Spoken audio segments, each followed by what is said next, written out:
Good morning. Oh, I see people. Perfect. Oh, I've got a glare. Let's see if I can get rid of that.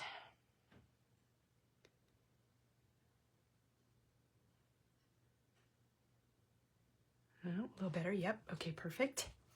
Hello, hello. We'll give everyone a few minutes to roll in.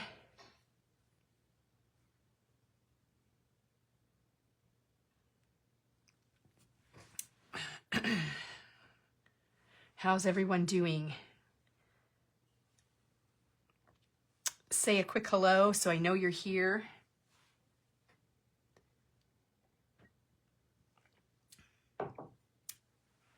Happy New Year to you as well, Kim. Oh, Shelby's here. Yay. Yep, it is our final calendar release for 2024. Can you believe it? Someone in the comments of our post yesterday said, where did the year go? I have no idea, but it sure was fun documenting it. So I'm super excited to get going on the reveal and everything. Yes. So Cheryl, are you doing an actual calendar or are you putting it in an album? That's a question. I'd love to know what people did with it. As you know, I definitely did an album. So this is our second full year and I have 2 completed albums. So 2022 and 2023 are completely done for me. So I'm super excited. And without this project, I definitely would have 0 scrapbooking done. So it definitely is pretty exciting. Oh, hi, Carrie. So what you're looking at here is January of 2024. So we're going to take a quick flip through of the album. And then I will be adding my final 2 pages to the book. And then it will be done. So while we're waiting for a few people to tune in, I'll just flip through. So this was our January 2024 page, which I still love. I actually love every single one of them. So it's a good thing. Oh, hi, Carly. All right, so that's January. And then, oops, I have a layout stuck in there. So that's February. Oh, so Cheryl did a calendar gifted to son and daughter-in-law after the year end. It goes in their book. Win-win. Yes. So my daughter used to make calendars for me as well. She did the 8x8 size, and then I transferred them into albums too. But she's pretty busy with 3 young kids right now, so she hasn't made me a calendar in a while. But I really do love it. So I'm missing that, but it's okay. So there's February. Then we've got March, because Easter was in March. In 2024. I don't know if Easter's in March this year. I'll have to look. And then April.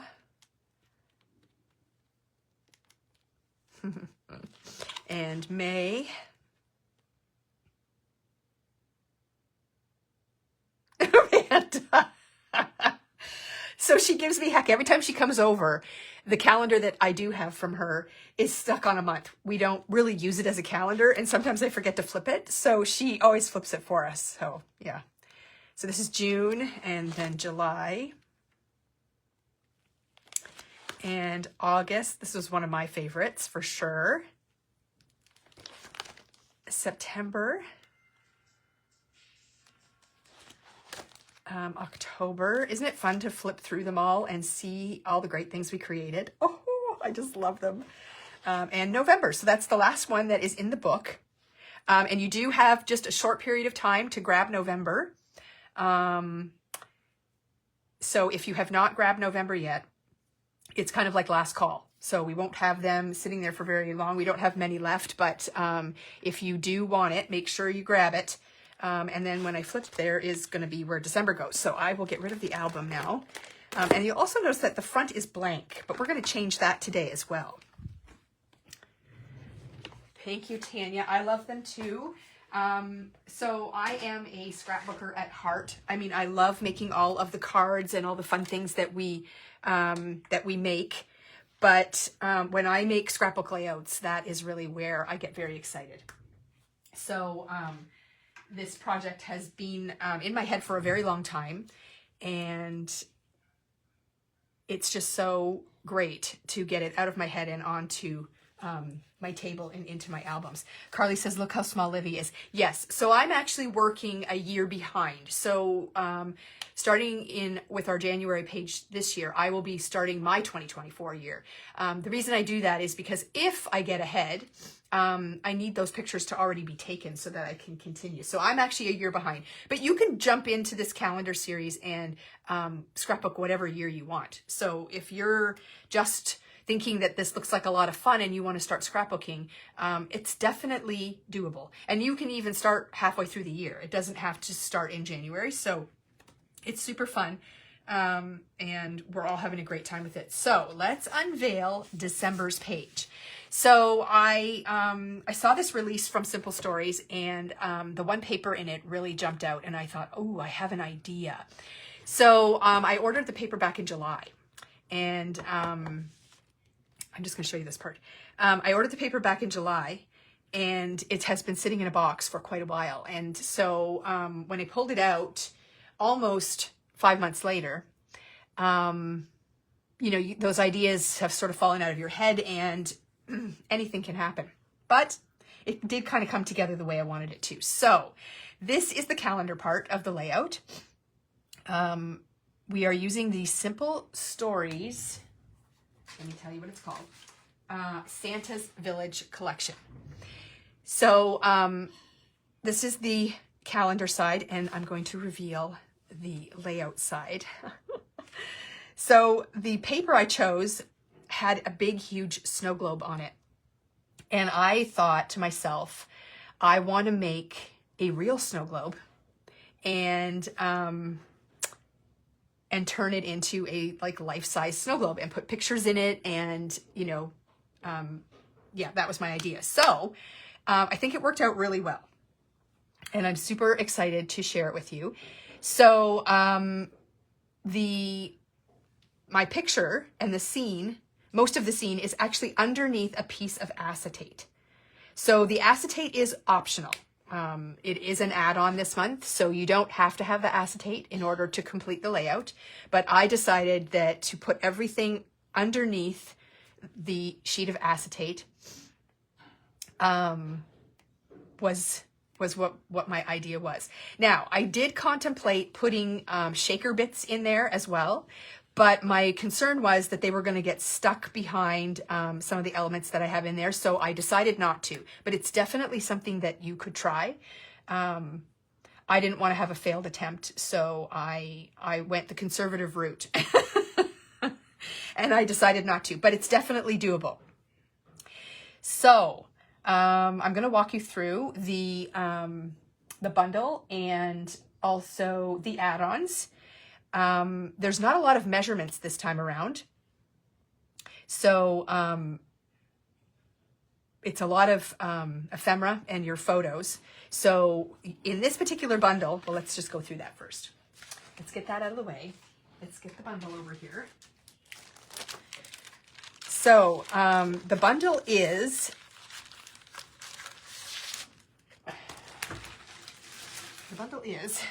this sheet of patterned paper that is the snow globe. So you can see how cool it is. And I mean, I immediately thought, oh my gosh, I really want to turn this into a life-size snow globe. So I wasn't sure whether I was going to actually cut the snow globe out or how I was going to do it, but it all came to life in my head and spilled out onto the paper. So it was good. And then you are going to get a sheet of black cardstock as well, because I did frame the layout, and we'll get to that. And then you're actually getting 2 packages of ephemera. So one of them is the sentiments bits and the other one is the regular bits. But these have gold foiling on a lot of them. So the bundle this month is $19.99. If you were to buy all of these products individually, it pretty much comes out to $19.99. So it is a little pricier, but you are getting a lot of ephemera. So we're not going to use all of it, but we use bits and pieces from both. And I think it really makes the layout just perfect. So that is what is included in your bundle. And like I said, if you want the acetate sheet, you have to purchase that separately. So we'll go through the add-ons. I have a list here. So a 12 by 12 sheet of acetate, well, I guess you can't really see that, is required in order to make the piece to go over the snow globe. Monica, the calendar does not come with it. We're getting to that. Not everybody does a calendar. They don't even do the calendar part. They just want the layout part. So we don't include the calendar page because if people aren't doing that part, it's just wasted. So it is an add-on, so you can purchase those individually. So the 12 by 12 sheet of acetate, and then the calendar part of the layout that I showed you is an add-on. And also, some people are doing actual calendars, and if you have a blank calendar, that calendar part is already included as part of the calendar, so you don't need it for the bundle. So we don't include those. The December die cuts are an add-on as well. So that's the letters that do this December word. I don't have a little baggie here. I forgot to grab one from the store. So that is an add-on.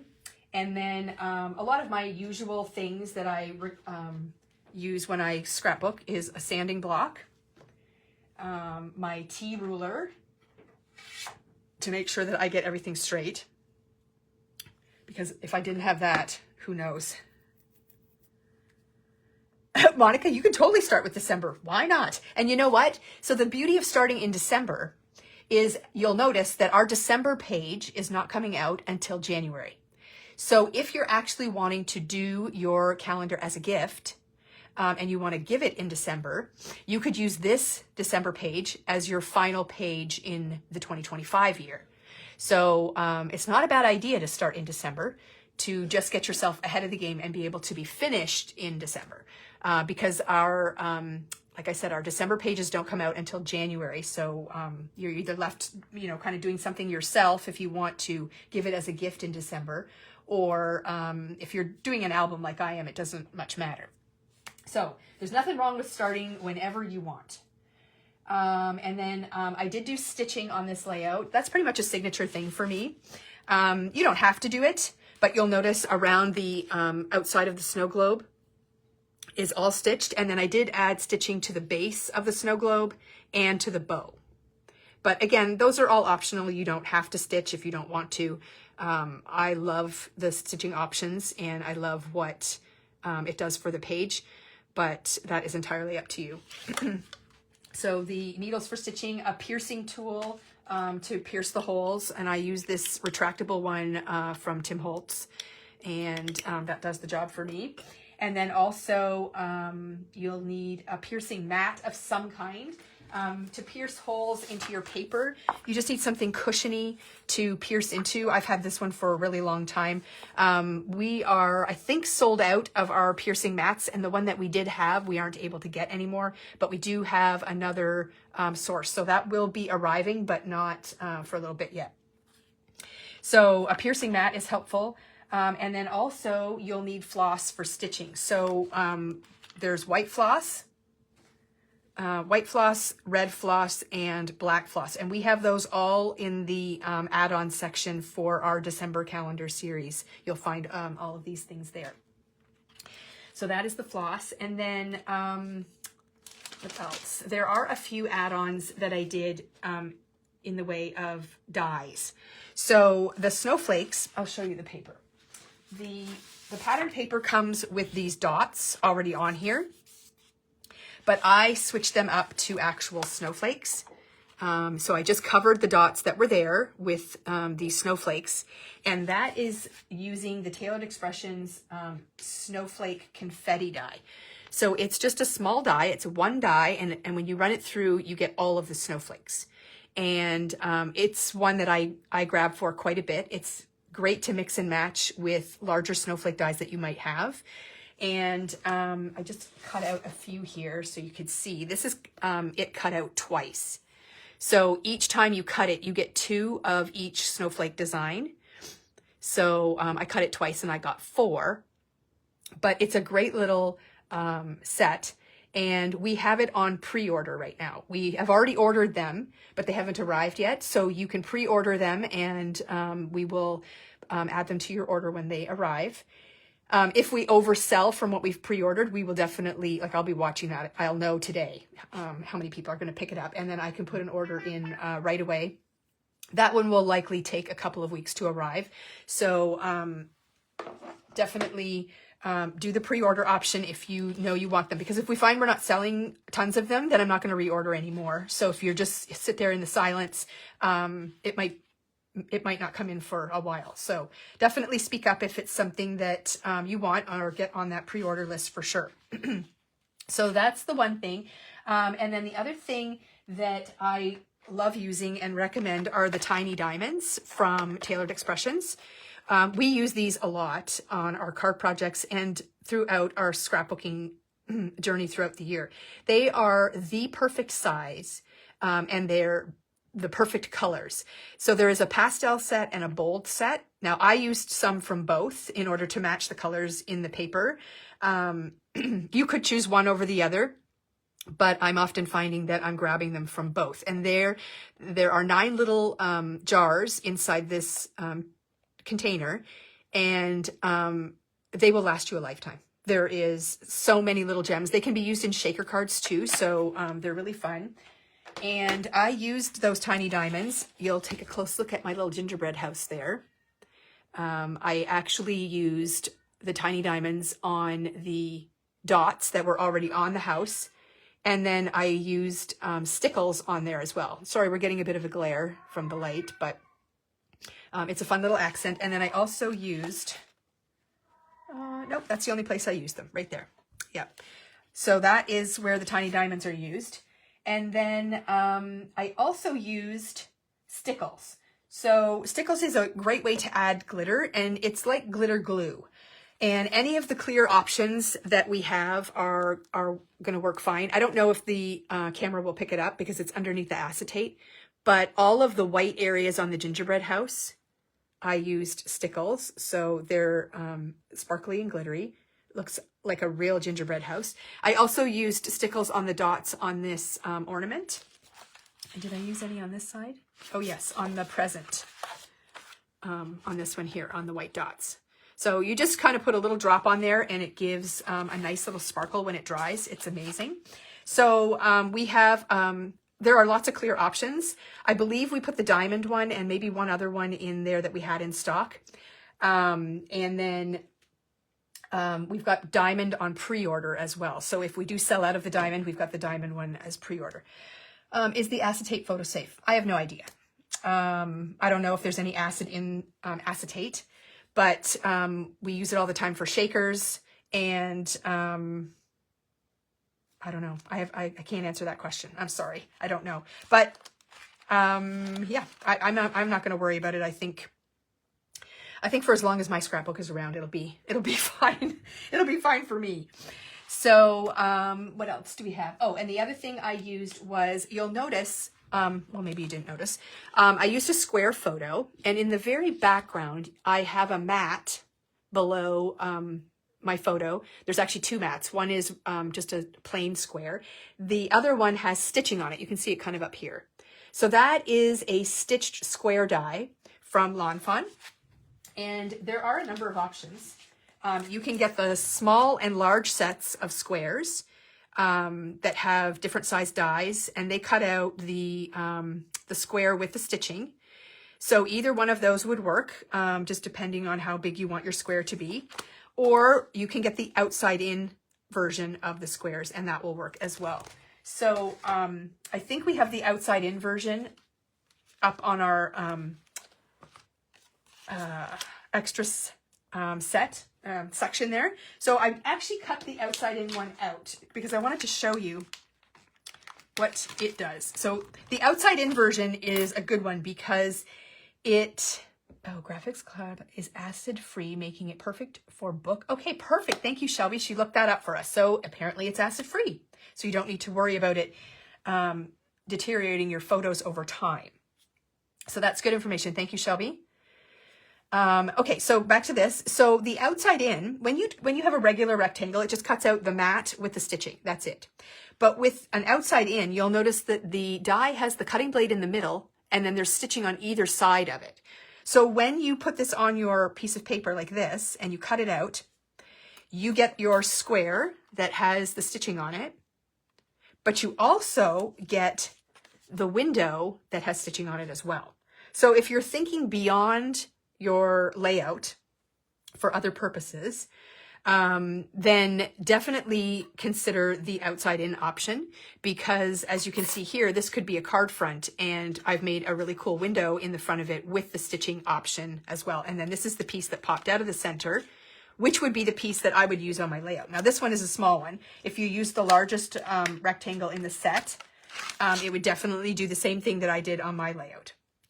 So I really like the outside in options for this purpose. It kind of gives you a double option. So that is how that works. So I did use a stitched square to mat my photo. Could you just use your trimmer and mat it without the stitching? Definitely. But I'm all about the details on my layout, and I love adding all the little things, because when you put a whole bunch of things on your layout, they all add up to great things. So I'm all about the little things. Okay, so then, and then the ink that I used, the only place I used ink was on this side of the page. I did a little ink blending in behind the areas where I have the die cuts. And that is a Gina K Light Spruce ink. So that's the color that I used. I mean, you could pick any color that is in the papers and do that, because it's just in behind those sections there. Okay, so I think that is it for add-ons. The only other thing that we put in there for you are the colors that we used for these die cuts, because I know a lot of people like to mat their photos, and these colors match the line perfectly. So the colors that we have in there are the Color Vibe Coral, Evergreen, Tomato, and Peacock. So those are in there for you to purchase if you would like coordinating colors to go with your collection. You are going to have ephemera left over, so you can do other things with it. And if you want coordinating cardstock, you can pick up those sheets as well. All right, so that is the add-ons and the bundle for the December page. Now, I will run through a few things on here. There's actually no cutting measurements to share this time. Let me get this stuff out of the way here. Because the background paper is used as a full piece. Now, the only thing I did do was I trimmed it down 1/8 of an inch on each, like all the way around, like 1/8 of an inch on this side, this side. I didn't cut like 1/4 inch off two sides. I actually went around and cut 1/8 of an inch off all the way to give me this border to allow me to put the black cardstock behind it. I like to frame my layouts. I just think it helps the background paper pop off. So I like to do that. So that's what the black cardstock is for. And it is really wasteful to put your full sheet of paper onto a full sheet of cardstock. So I always like to cut the middle of it out. Okay, what are we saying here? I'm a bit behind on my calendar pages. The photo place closing took the joy out of... Yes, Amanda, you need to get yourself a printer so you can print your own photos. It makes a world of difference. I cannot preach enough to people to get yourself a printer that allows you to print at home, because then you can print on demand. And yes, you have to invest in the printer, and yes, you have to buy the ink, but I almost guarantee you it is going to save you money in the long run, because you're not doing these bulk prints where you just print stuff that you don't need. It definitely, you definitely print exactly what you want. Yep, the Epson PictureMate 400 is the one we recommend. It prints 4x6 and 5x7 photos. The Oh, she says she just doesn't know which one. I just told you. You definitely need to consider the Epson PictureMate 400. It is amazing. So anyways, it does have an app that you can use that has some collages in it. But you can also use any other app that you want to collage your photos. You just save it and then you can just put it into your printer and print away. So it is highly recommended. We all have them. We all use them. And it is how we get this done. If I had to rely on ordering photos somewhere to get my layouts done, we would be behind all the time. It's never going to happen. This way I can do exactly what I want when I want, and it's instant. So as far as I'm concerned, if you are a scrapbooker, it is a must. It is more important than your actual trimmer, as far as I'm concerned. So you can take that advice or you can throw it in the garbage, whatever you want to do. But it is definitely an option. Carrie said she got 6 months of calendar done last weekend and the photo printer was a game changer. Yep, because you can take it anywhere you want. How you sand your photos. Oh, I can definitely show you that. The only problem is I don't have a photo. Let me see if I can find one. Do I have one printed out somewhere? Sometimes I print them and stash them somewhere. I know I gave my husband some photos because I printed extra. So I will grab them from him. He's out in his shed, which means I have to leave the room for a second, but I will definitely do that. Sanding your photos, again, is something that I do all the time.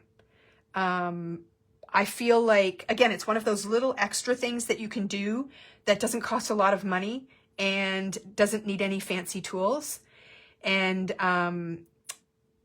it's fabulous. And so whether you put your photos on a white background, because you'll see that the sanding of my photos blends in to the background of my white paper. But you can see here, when you overlap your photos, there's real definition. And to me, it's huge.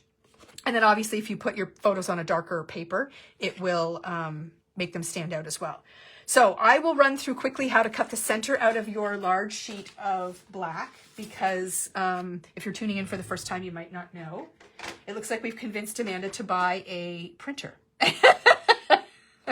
Yes, you will not be sorry. I swear it is the best thing ever. The other thing I want to recommend while we're talking about it is the type of paper you print on. I recently switched to a matte presentation paper. So this is Epson paper. So the Epson PictureMate, Shelby, correct me if I'm wrong, because I've only got my ink cartridges sitting there. I don't order the paper. You can use whatever paper you want in your Epson printer. So I highly, highly recommend this paper. You can order it directly from Epson. I think you can also get it on Amazon. It's 8.5 by 11 sheets. So I get 3 4x6 photos out of one sheet of paper. And then when I collage the photos, that means I'm getting a ton of photos out of one 4x6 photo. But this is like, it's not as heavy weight as a normal photo paper would be. So you kind of have to get past that. It's a little bit flimsy. It's kind of like cardstock almost, but this stuff is amazing. I get the most beautiful, vivid, vibrant prints using this paper.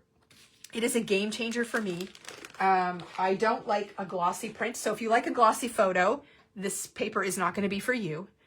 Okay, so you can get just ink or ink and paper packs. Yeah, so I just have ink. I don't buy the paper. I want to control what paper I use. So I'm going to hold my photos up here. So there's no glare on the photos. I cannot believe the vibrancy of the color that I get when I print on this paper. So I can take another photo paper that I have in my stash and print the same 2 photos, and the one that's printed on this paper is far superior. So again, when you are printing your own photos at home, don't cheap out and get crappy paper, because the results are going to be Walmart quality. It's not the same. Oh, I can put the box up again. I sure can. Yep. So this is It's called Epson Premium Presentation Paper, and it's matte. And it's double-sided, meaning that the finish on the paper is on both sides. So there's no right or wrong. It's pretty awesome. Like, I really love it. And you get 50 sheets in this package. So again, you're getting a lot of 4x6 photos. And then if you want a 5x7 picture, it's easy. It's easy to cut your paper to the 5x7. Oh, you can get 50 or 100. So is that for the paper itself? Oh, good. Yes. So it's a great deal. I highly, highly recommend the paper. I forget where I stumbled it across. I was watching somebody who prints actual embellishments and things. It might have been that Katie person that used to design for 49 and Market. It was a reel or something. And they were talking about how great this paper is. And it works really great with inkjet printers. And the quality is really great. The colors are really awesome when you print on that type of paper. So I thought, oh, I'm going to try it. I was floored, like floored. So I definitely recommend that if you're going to print your own photos. And like I said, I think printing your own photos is the only way to go. It's the only way you're going to get anything done, honestly. Because so here's a scenario. If I have, like, I know we're all super busy, because time, if I could sell time to you, I could retire, because everybody doesn't have enough time. So if you find a chunk of time and you get all your supplies out and you're on a roll creating your page, and then you have to stop, order your photos, wait 2 weeks for them to arrive, and then pull all your stuff back out to finish your page, it's just not an efficient way to go. But if you are able to actually print on demand right from your phone, because our phones organize our photos by day, by month, by year. So it's super easy to create a quick album with your favorites in it and just print them right from your phone. So whether you're using apps on your phone to collage or whatever, because everybody has their own system. It's just, it's amazing, because literally you're sitting here and you print your photo out, you're cutting it up and you're putting it on your layout immediately. So it's definitely something you want to do. Okay, so here is a 12 by 12 sheet of paper, and we're going to cut the middle out of it, and we're going to leave a 1-inch border all the way around, because that's going to give us enough to attach our top layer sheet. So depending on the trimmer that you're using, Judy, can I also demo my stitching? Yes, I'll do a quick demo on that too. I better make a note. What I got a demo here. Because you know what? I'll forget. And you guys need to scream at me if I start wrapping up the live and I haven't done what I'm supposed to do. So I need to demo the sanding and the stitching. Okay. So I have done demos on stitching in previous videos. So if you are keeping up with the calendar videos, you will have seen those demos in past videos, but I will do it again. Okay, so depending on the kind of trimmer you're using, you may have measurements on the right side of your cutting blade. If you do, it makes it really easy. You're just going to put the edge of your paper on that 1-inch mark. You're going to put your blade, I always start at the top just so I can see. You're going to put your blade at the top here, and you're going to start it at 1 inch, not all the way at the top. You're going to start it at 1 inch. Just going to pull it down a little bit here. And this doesn't have to be exact, but as close as you can. And you're going to pull the blade down, and you're going to stop at 11 inches because you don't want to cut all the way through. Okay, so down here to 11.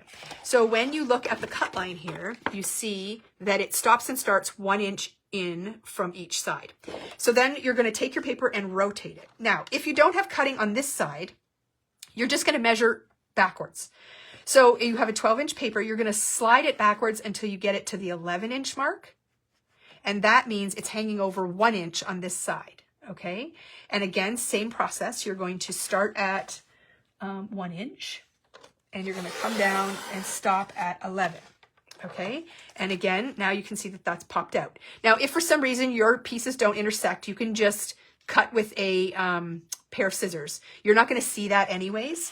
And you just continue that all the way around, and then eventually the center's going to pop out. And what that does is a couple of things. So it allows you to use the centerpiece of the cardstock that would normally just be covered up with your top layer sheet and wasted.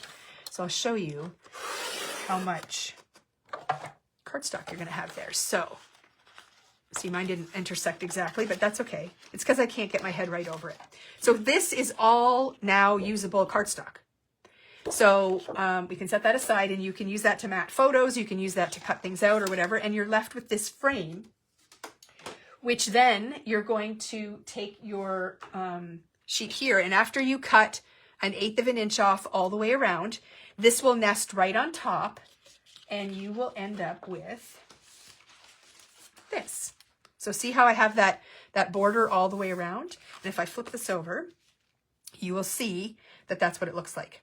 So the second thing that it does is it cuts down on bulk in your album, and you might think, oh, well, what's a piece of paper? Like, who cares? But if you do all your layouts like this, it just cuts down a little bit on the bulk that is created by adding all these layers to your scrapbook pages. And I'm all about adding the layers and doing all that stuff, because that way you get all that dimension and depth when you're looking at it. So Michelle's saying, what size is the photo on the right-hand side of the snow globe? So I can give you measurements, but if you're going to buy square dies, you're going to be limited to whatever size square dies you're using. And really, I'm happy to give you the measurements, but just a little tip for you, if you're looking on Pinterest, let's say, and you see layouts, they don't give you details on how to measure your photos or what measurements they used. So when I'm looking at something for inspiration, you can basically put your die cuts here and look at the amount of space you have, pull your ruler out and kind of measure, and then you're going to know what you have to work with. You might want to put more than one photo here. So you might want to collage a few photos like I've kind of done over here. Like you might want to do a cluster of photos here.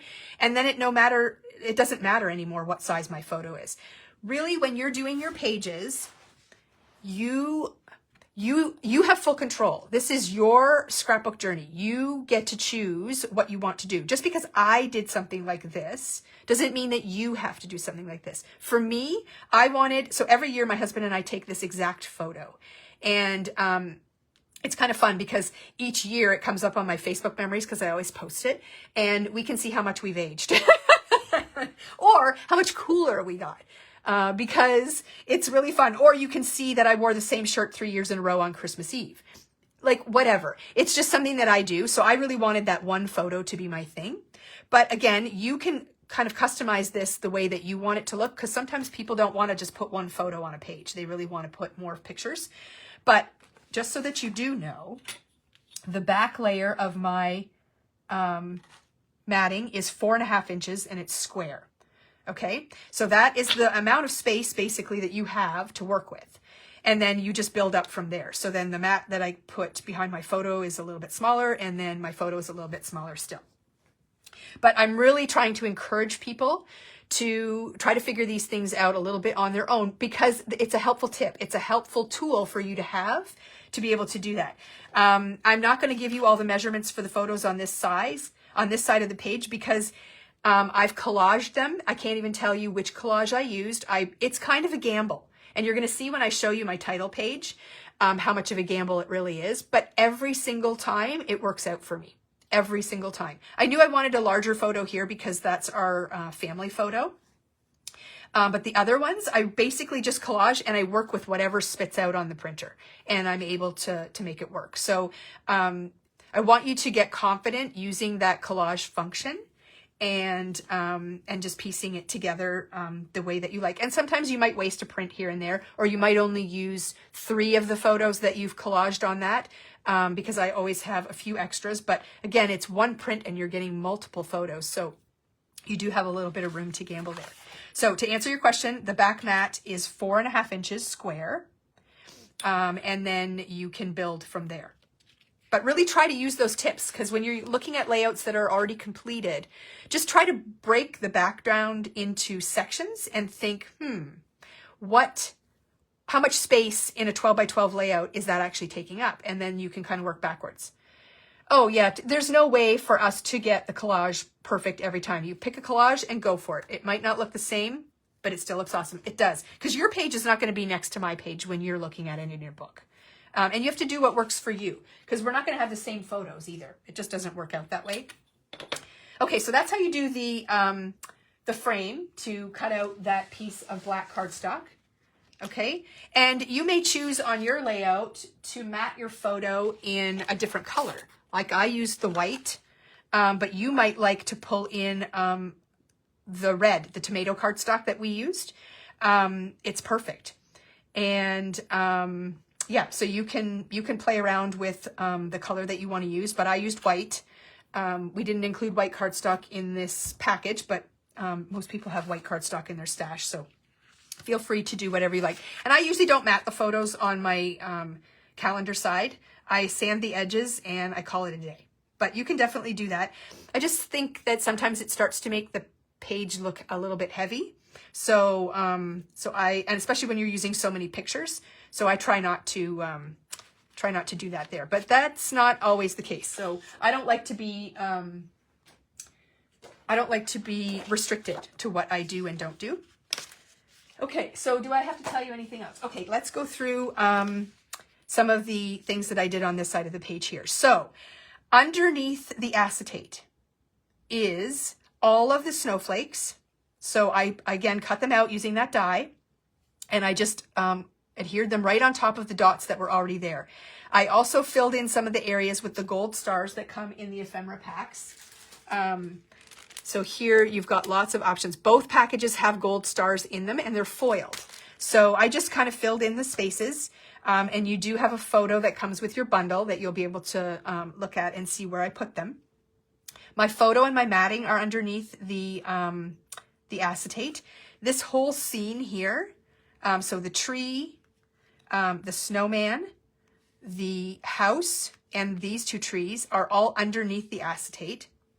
The mittens here are underneath, but on top of the acetate is the 'Tis the Season and this ephemera here. There's two pieces of ephemera here. The word season, the 'Tis the, and this ornament. Those are all on top of the acetate. So I did some of both. And I know looking at it on the screen here, it's a little difficult to appreciate the difference, but it really does make a difference. It gives you a different perspective when you're looking at your snow globe to have some of the elements underneath and some on top. And then over here, this is quite a layer. So we've got this poinsettia cluster, which includes these leaves. And then underneath I have added several of these smaller clusters of greenery and just tucked them underneath so that you can pop this up and give some dimension. So I'm just lifting them up here so you can kind of see. These are two separate pieces. There is one underneath here. There's another one here, and another one here. And then I added the joy and the Christmas and the ornaments, and they're all on top. What do I glue the acetate down with? I didn't. I stitched it. And that's one of the reasons I chose to stitch it, because how do you glue acetate down?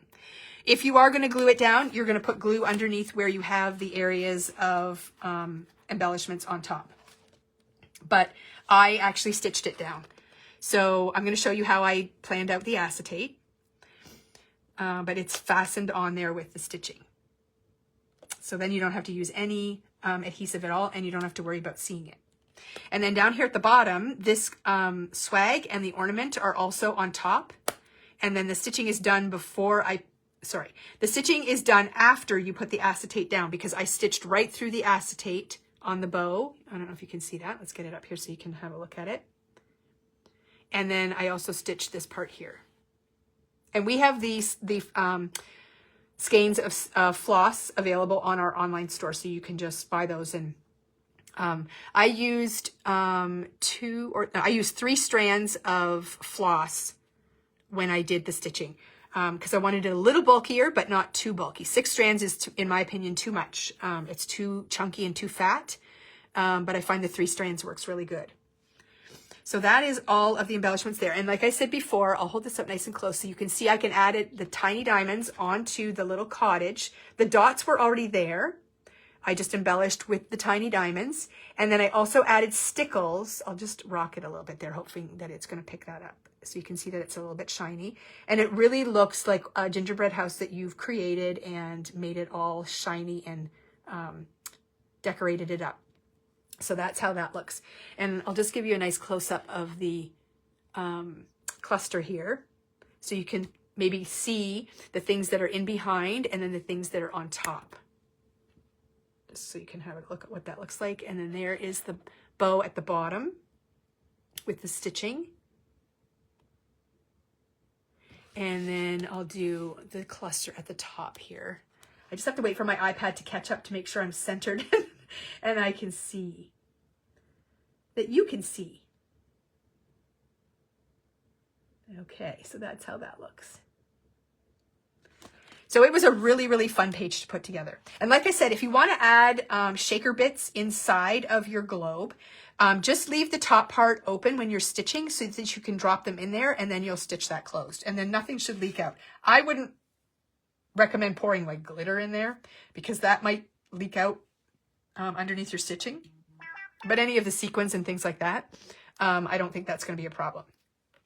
And then as far as this side of the page, again, I did a little bit of ink blending in behind this area here. And this is the Ho Ho Ho die cut. And I just tied some red floss around the top and added that in.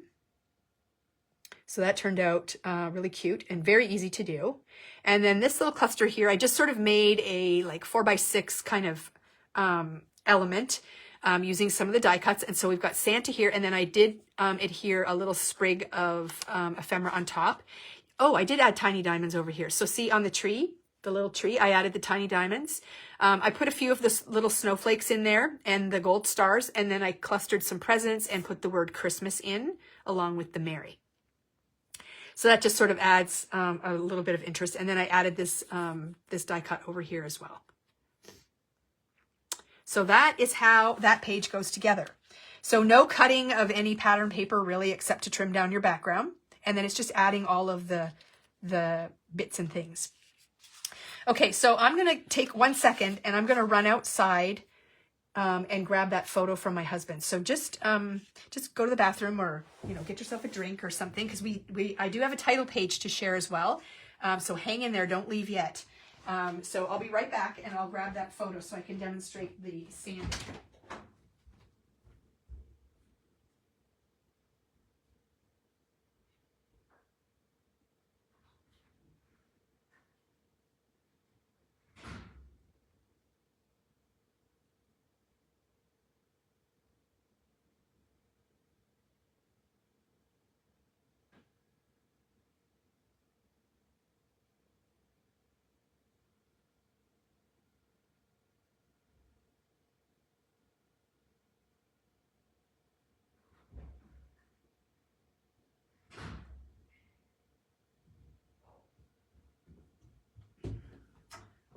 Okay, sorry about that. I don't have any shoes on and I ran outside in the snow in my bare feet. Woo! That'll wake you up. Okay. Are the gold stars in ephemera packs? Yes, both packs of ephemera have gold stars, and a lot of the ephemera, I'm just going to show you up close, has the gold foil accents on it. Not every piece, but a lot of them do. So you don't have to do anything about the gold stars. So they're already included. Okay, so here are a couple of photos that I had left over from my collaging, and I didn't end up using them. Put a few tiny dots of glue to hold in place while stitching. You don't even need to. Once you pierce your holes, it kind of holds the acetate in place. So it doesn't move. It stays lined up. I didn't use any adhesive at all, and I didn't have any trouble. But I'm going to show you how to mark your acetate so you know how to cut it out. But we'll do the demo for this sanding first. I just got to grab my sanding block. Okay. So the key to sanding, in my opinion, is to have an edge to sand on. So I work on a glass mat. So you can use the edge of your glass mat. So in other words, you're going to, can you see the edge? Okay, so you're going to go right up to the edge of your glass mat, put the edge of your photo on there, and then you're going to sand. Now I have a self-healing mat. Now this is going to age me. So do you remember this? Maybe you don't remember this, but they used to have eyelet setting kits that had a mat like this, and you can even see the little holes on mine from when I set my eyelets on this. But I still have this little self-healing mat, and I use that when I sand. It even has sand dust on it. So what I do, I use the edge of my table, but I put this on the edge of my mat, and I take my block and I sand. Now, the key to sanding is if you go straight up and down, you're only going to sand the edge. You're not going to take off any of that photo printing. So how you angle your sanding block is going to make a difference. So I might have to put this down. Maybe I can use this. Yeah, I can use this. So again, I kind of angle it. No, that's not going to work. I kind of angle it so so that I remove some of the printing that's on my photo. So I just drag it across like that. And you can get, like, usually the sanding blocks have different grit on the sides. So I usually use the bigger sides. They have less grit. But over time, that kind of wears out a little, and then you can use the sides. But just be careful when you use the sides because you don't want to tear your photo. You just want to sand. So yeah, you just kind of sand until you get the look you want. And all it is it's taking off a little bit of the printing that has taken place. And you can do this whether you're getting your photos printed elsewhere or whether you're doing it at home. And that's all that it does. So again, it has to do with kind of like the angle that you put your sanding block on. But it's very, very easy to do. And you can practice even on cardstock. So the Color Vibe cardstock that we use for our letters and stuff, it is a white core. So it's a lot like a photo. When you sand this, you're going to expose the white core on that. And so if you've got cardstock that has a white core, you can just practice on a piece just to kind of get the right angle. But if you do it and you're not getting much, you just angle it in a bit more. It's not a big deal. And I especially like when I get to the corners, I kind of go in and sand off a little extra so that you get that kind of look. And you can do that on the whole photo if you want to make it kind of look like you've got like a filter over your picture and it's kind of fading out. But you can see how you can get more depth when you just angle or get a little bit more aggressive. But if you hold the photo in your hand and do this, nothing's going to happen. You need some sort of edge to work on. And again, I use my glass mat all the time. It's not really going to affect that. But just be careful that you're not like sanding away the edge of your desk or something like that. But it does work quite nicely. So this is all I do. So I ran out to the shed to get these photos. I gave them to my husband. He puts them in his shed. And I said, I need those photos back that I gave you. He goes, what? I need those. So now they're going to have sanded edges. But yeah, I just sand in those edges. And it's a lot easier when I'm doing it right down on my desk until I get the depth that I want, especially in those corners. That's kind of where and it is an extra step, but it's, in my opinion, worth it. But I'm sure I tell you guys to do a lot of things and you say, I'm not doing that. So it's your journey. You get to decide. All the little things for me make all the difference. So here is a picture that is sanded and a picture that is not. So just hold those up so you can see the difference. So I think the little bit of extra effort to add that sanding makes just a little difference. And like I said, all the little things that you do on your layout add up to one big thing in the end. So that is my opinion on that. All about the straight edge. Excellent demo. Thank you. Okay, good, Cheryl. So hopefully you have better success with that. I'm glad that helped.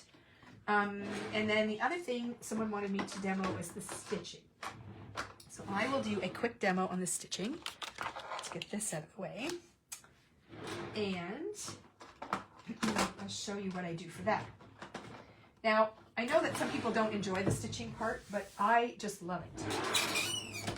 Sorry, I wasn't prepared to do this, so I have to dig out some supplies. So I need a needle. Let's just grab one out of here. Whoops, that's not it. Okay, so there we've got a needle. And I need a piece of paper. And I need some floss. Ugh. So I'll use, what should I use? Just trying to find a piece of floss here that you will be able to see, and hopefully one that's already pulled apart. Because I don't want to have to do that too. And the older I get, the harder it is for me to thread a needle. So we do have needle threaders. available, and those are another great little tool. All right, I'm going to have to pull a piece of thread apart here, which is not a bad thing because maybe you don't know about that. Okay, so I'm just going to cut a little piece of floss. So one of the things with stitching I recommend is, okay, this is a very short piece, but do not cut really, really long pieces because they're only going to get tangled for you. On the back of my layout, you can see where I stop and start a lot. It's okay. You're not going to see the back of this. And I just fasten the ends down with a little piece of score tape or one of those sticky tabs or something. Just even Scotch tape will work fine too, as long as it's not going to damage your paper. The thing is, it's better than tying a knot because then everything remains flat. So when you get embroidery floss, there are 6 strands. And so you pull them apart carefully. And I'm going to pull my magnifier down here because that's how I do things. And you get 3 of the strands in this particular case, and you just pull them apart. And again, this is easier to do when you have shorter pieces of floss. If you have a really long piece, you risk really tangling it up. And then I'm just going to quickly thread that off screen because I'm not good at seeing what I'm doing. All right, there we go. So no knots. Now I'm going to pull out my piercer and a ruler. So rulers are the best way to measure the distance that you're going to, we're out of the needle threader. Okay, so we will be getting more of those. We sell a ton of those. Okay, so I'm just going to do a straight line just so you can see. So I put my ruler down. Now, it's a very important thing to make sure that your ruler doesn't shift as you're putting your piercing holes in. If you are going right up next to your ruler, it's possible the pressure will slightly make this like slide down like this. You do not want that to happen. You have to be very aware of the fact that you want a straight line. And I tend to put piercing marks every 1/4 inch. You can do them closer, but again, you just want that nice, even, smooth stitching. So I'm going to go every 1/4 inch, and I just put the tip of my piercer into the paper. I don't push all the way down to here because this is wider and that will make a much bigger hole, and you don't want that. You want enough of a hole that it's easy to get your needle through, but you don't want it to be huge. Okay, so here's a row of the dots, and I always come up from the back in the first hole.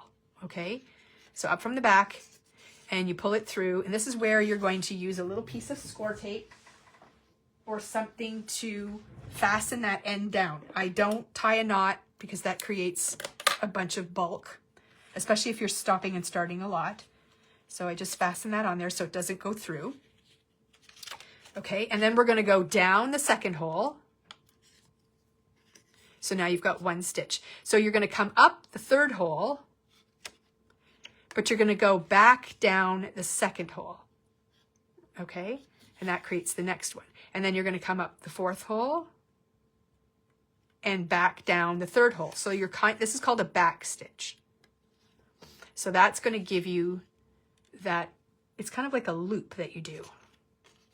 So you come up the hole and go back down the other one.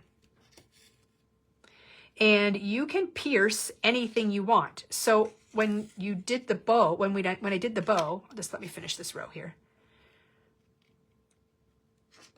So there we go. So that is the row of stitching. Now, when I did the bow, obviously not all the lines are straight. You can't really use a ruler. So what I did is I just did the corners first on all of the pieces. And then I filled in the piercing holes from corner to corner. And that way you can kind of space them out. If one hole is a little closer than another, it's not going to make a difference. You just want to try to be as straight as you can, and you just follow the design line, and it's easy to do. And with this, there was a line on your original sheet for the large circle. So you don't have to make the circle perfect, but you just follow that line and the stitching will just cover that all up. So it's pretty easy to do.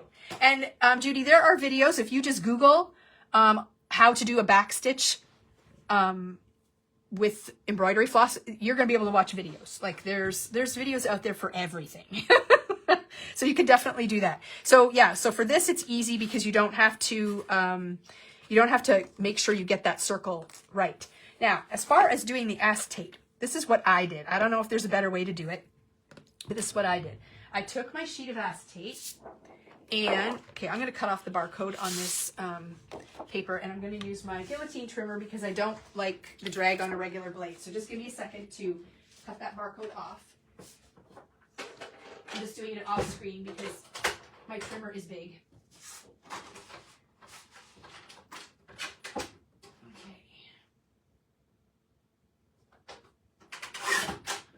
All right, so what you're going to do is you're going to take your acetate and you're going to put it on top like this. And then what you're going to do is you're going to take a Sharpie somewhere. It's silver. I have a black one somewhere. Here we go. You're going to take a Sharpie. Now you want to make sure that this is not going to move. So what I did was I taped it so that you're not going to have this piece of acetate shift at all. Because if you're drawing on it and it shifts, it's going to be a bad time. So let me just grab a couple pieces of tape here. So the two pieces of paper are the same size. And I'm just taping both sides of that paper so that it doesn't shift while I do what I'm going to do. Okay, so there we go.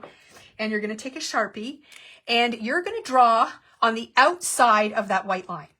Okay, because if you look at my acetate, it is bigger than my stitching. All right, so you're going to definitely cut on the outside of that white line because you want to have more acetate outside of that line. So when you take your Sharpie, what you're going to do is you're going to draw a line outside of that white line. And when you cut, you're going to cut on the inside of your Sharpie mark because you don't want any of that black showing. So this is where you're going to draw your Sharpie line and make sure you're leaving a bit of space all the way around. And it's not going to be even and perfect, and that is okay because this is not an actual even circle either. So then you get to this thing here. So I just stopped. And I'm going to go around this way. And I don't have the steadiest hand, so it's a bit wonky. This is probably going to be the scariest part of the whole thing. Okay, so that's how you do that. Pretty technical, right? And you're going to remove your adhesive tape. And you're going to then take a pair of scissors and you're going to cut your acetate inside the black line. Okay, I'm going to grab a different pair of scissors. I want something with a bit longer blade. Okay, so we're going to come up here and we're going to cut right in. And I'm going to stay pretty close to that inside part. You don't want to cut any of the black. And you just kind of go around. But stay close because you don't want to cut it too small. So if you're nervous about this, maybe get an extra piece of acetate so that you have an extra. Because the first time I did it, I screwed it up. But I didn't have myself giving myself tips either. So I did mess it up. I cut it too close to the white line, so the stitching wasn't going to work. But you just go all the way around this. And you can go back and clean up some sections if you have to. So if you include some of the black line and you shouldn't have, it's no problem to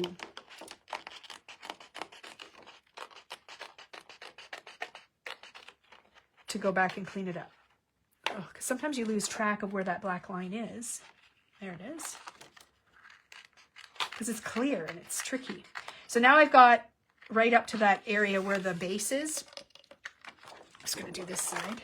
So this is cutting the wrong direction for me.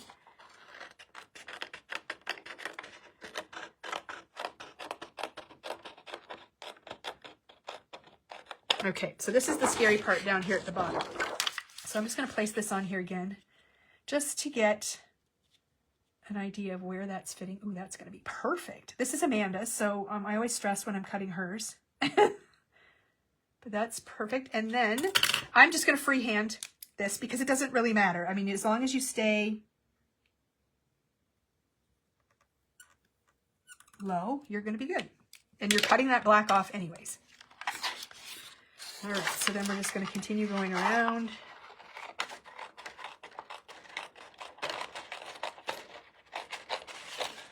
Until they meet up. Well, they're supposed to meet up anyway.